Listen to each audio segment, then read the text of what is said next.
Hello viewers, இன்னைக்கு நம்ம பார்க்க போறது ஒன் பீஸ் எபிசோட் 474 பார்ட் 2.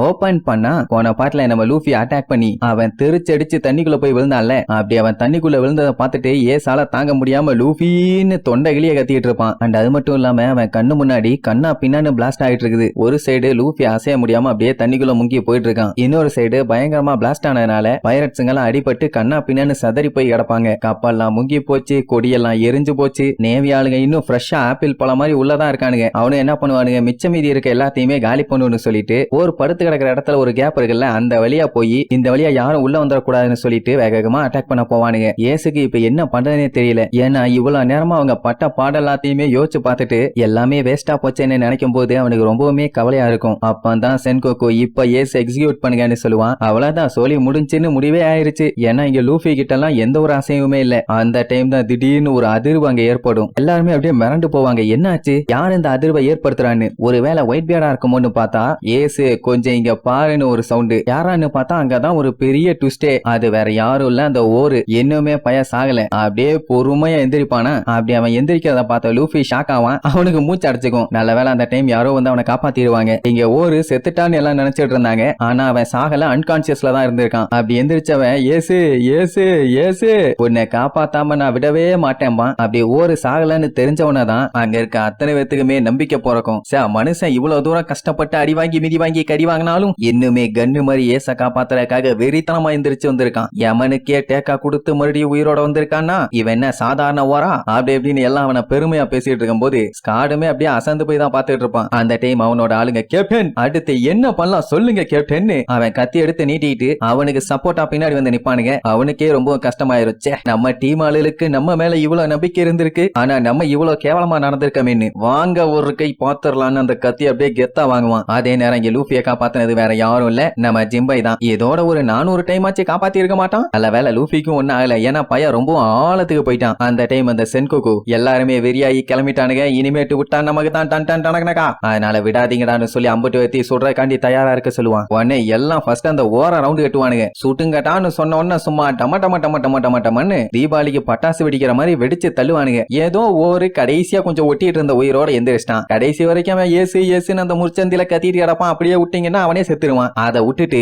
எப்படி சாகிற நிலைமையில இருக்கவனை கண்ணா பின்னான்னு சுட்டான். மத்தவங்க எல்லாத்துக்கும் வெறியாகாது. ஏசும் சரி, அங்க இருக்க பயிற்சிகளும் சரி ஓருன்னு கதறுவாங்க. கதறி என்ன பிரயோஜனம், அதான் கண்டம் பண்ணிட்டு இருக்கானுங்களே. இங்க லூஃபியால சுத்தமா முடியல. எதையாச்சும் சீக்கிரமா பண்ணி ஏச காப்பாத்தணும்னு கதறுவான். ஏன்னா இன்னும் கொஞ்ச நேரம் போச்சுன்னா கன்ஃபார்மா ஏச எக்ஸிக்யூட் பண்ணிடுவானுங்க. அதுக்கு முன்னாடி அதை ஸ்டாப் பண்ணியே ஆகணும். பையன் ஏதோ பிளான் பண்ணி ஜிம்போயோட சட்டையை புடிச்சு எனக்கு ஒரே ஒரு ஃபேவர் மட்டும் பண்ணு, நான் எப்படியாச்சும் ஏச காப்பாத்திரான்பா. என்ன கேட்டான்னு தெரியல. அதே நேரம் அங்க ஓர கண்ணா பின்னான்னு சுட்டாங்கல்ல, அது கீழே விழுந்து பயங்கரமா மூச்சு வாங்கும். ஆனாலும் மறுபடியும் எந்திரிச்சு நிக்கும். உடனே மறுபடியும் சொல்றதுக்கு போவானுங்களா. உடனே கிசரு இவன் எவ்வளவு அடிச்சாலும் தாங்குவான் போலயே, எப்படியா சுட்டுட்டு இருந்தா புல்லட் தான் வேஸ்ட், அதனால எல்லாம் ஓரம் போங்கடா, ஒரே போல்ல இவனை போட்டு தள்ளிடுறேன்னு அவனோட லைட் பவர் எடுத்து ஸ்ட்ரெயிட்டா ஹெட்டுக்கு தான் எய்ம் வைப்பான். ஏன்னா ஒரே போல்ல அவனை போட்டு தள்ளிடலாம்ல, இதுக்கப்புறம் இந்த பஞ்சாயத்து இருக்காது. பாவம் ஓரால முடியல, அப்படியே முக்குன்னு முக்கிட்டு இருக்கும். எல்லாம் கதறுவானுங்க ஒருன்னு. ஆனா கிசரு இதோட சோலி முடிஞ்சு என்னடா ஓருன்னு சண்டை போட்டு எனக்கு போர் அடிக்குதுடா, கதையை முடிச்சுறேன்னு கரெக்டா அட்டாக் பண்ண போகும்போது நம்ம ஜிம்பைய காட்டுறாங்க. அவன் கடலுக்குள்ள ஒரு கதகளி ஆடி அப்படியே கடலோட தண்ணியெல்லாம் இழுத்து மேல விடுவான். கடல் தண்ணியெல்லாம் அப்படியே கண்ணா பின்னாடி மேல தெரிச்சு ஓருக்கு மேல பறந்து வந்து அப்படியே முன்னாடி தொப்புன்னு வந்து விழும். அந்த இடமே ஃபுல்லா தண்ணி ஆயிரும். எதுக்கு இப்படி இழுத்து விட்டான்னு பார்த்தா நம்ம லூஃபியா அந்த தண்ணியோட தண்ணியை வச்சு அடிச்சு விட்டுருப்பான். அப்படியே கெத்தா நம்மாலும் போஸ்ட் கொடுத்து நிப்பான். அதுவும் கையில ஒரு கட்டையோட.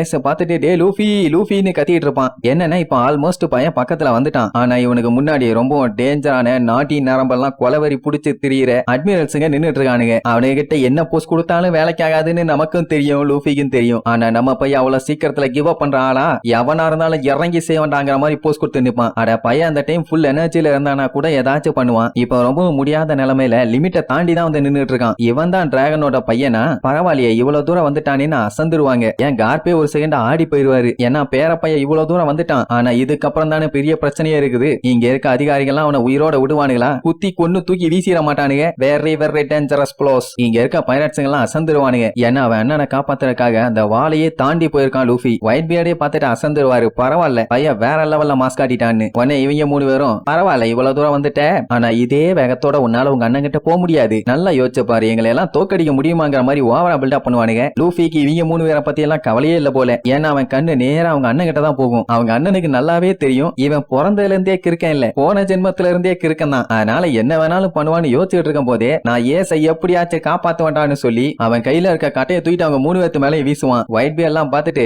அவன் அண்ணன் மாதிரியே தான்டா தம்பி இருக்கான் ரைட்டுன்னு ஊருகிட்ட அப்படியே அங்கே இரு, உன்னோட பவர்லாம் எங்களுக்கு தேவை, மத்தெல்லாம் நாங்க பாத்துக்கிறோம். உடனே ஜோசு முதல்ல களத்துல இறங்குவான். ஏன்னா இப்ப ஒயிட் பியர்டுக்கு இருக்கிற ட்ரம்ப் கார்டு அவன் தான். உடனே ஒயிட் பியர்டு எல்லாரும் பிளாசாக்குள்ள போங்க, யாரையும் விடாதீங்கன்னு செம்ம வெறியில கத்திட்டு அவனும் கொலவெறியோட வருவான். இங்க லூஃபி வீசின கட்டைய அவக்கீஜி அப்படியே ஐசா மாத்தி அப்படியே ரிட்டர்ன் அனுப்பி விடுவானா. நம்ம பையன் கம் கம் ஸ்டாம்ப் கேட்லிங்னு சொல்லி கண்ட மேனிக்கு மிதிப்பான். அவன் மிதிக்கிற மிதியில அந்த கட்டை சின்ன சின்ன பீஸா உடஞ்சு நேரா அவனுங்களை நோக்கி தான் போகும். ஆனா அவனுங்க ஏதோ வான வேடிக்கைய பாக்குற மாதிரி லூஃபியோட அட்டாக் அப்படியே போஸ்ட் கொடுத்துக்கிட்டு பாக்குறதோட இந்த எபிசோடுக்கு எண்ட் கார்டு போட்டு முடிக்கிறாங்க.